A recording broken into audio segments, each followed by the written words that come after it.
Hey folks, Rob here with Dan Lazar with another real deal in the field, and this one is Dan's second deal. This one's at Doncaster Park, and we're going to go have a look at his first deal, I guess coming to conclusion, I guess a little bit later in this video. But mate, this is a cracking deal. Tell us a little bit about what makes this site so special.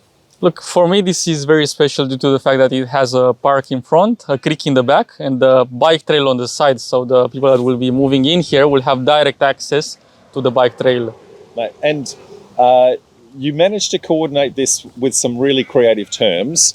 Now, for anyone out there who's wanting to do no money down, you're going to understand that you're going to need creative terms in order to get a deal across the line. So I want you to pay really close attention to how Dan actually managed to get the terms that he got. So tell us firstly, what are the terms, and then how did you actually get that across the line? So we bought this with 1% down payment and 9 months delayed settlement. 1% deposit and 9 months delayed settlement. That's 9 months that Dan had to go and find equity partners to actually top up the deal to actually get this to the point where he could actually construct. But of course, because you've got your other project about to finish, some of that equity is actually your own equity, so that is good.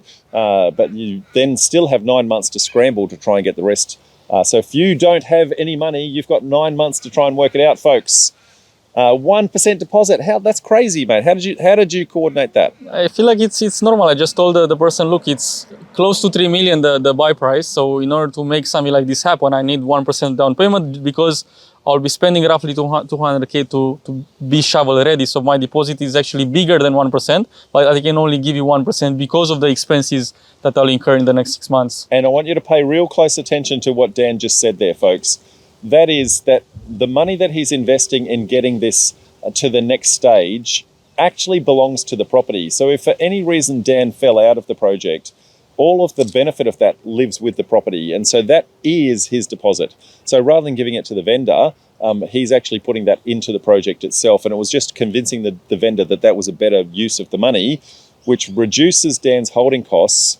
And because it reduces the holding costs, it means that he can pay that premium price point that the vendor was actually asking for. So mate, now I know that in this particular instance, you do lots of work in trying to prepare and do all your due diligence on your sites before you actually go out. And you like hand delivering your letters, don't you, mate? Especially for the sites that are development approved next to parks, I usually hand deliver because I want to get a feel for the area, and sometimes I get lucky that like I did this time, the owner was in the driveway. I just said hi, and 4 months later we closed the contract. So by physically hand delivering, for those of you who are afraid to actually go out there and actually get your hands dirty, hand delivering, the opportunity that opens up in actually having I guess a conversation is always there. So like you said, mate, there is I guess a park just over here. So I'm just going to spin around. So there's a park just there. There is a bike park just here. Bike path just here. You can see the bike path just here. And there's a creek over the back. So we're not going to go and look at the creek, but you can come this side, Dan. Oh, where'd he go? So, mate, how many properties are in this? How many? Five of them will be built here. 5 dwellings, and I'm looking at that sign. It says only 3 left, mate. What's going on there? One of them will be returned by our main investor, yes, Mary, and the front one I'll personally retain. So only 2, 3, 4 will be for sale. There you go. So that gives him the ability to actually advertise that there's only 3 left. Creates scarcity. Scarcity is really important. And one really interesting thing, he's got 9 months to get this to the point of shovel ready.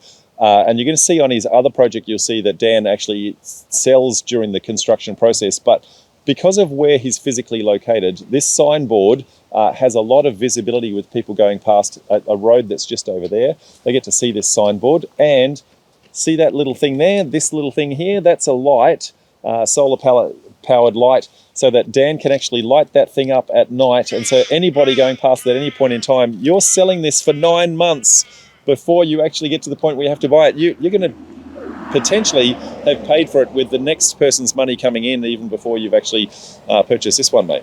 Yeah, we probably have to sell 2 to basically pay for the site. There you go. That's how you do it, folks.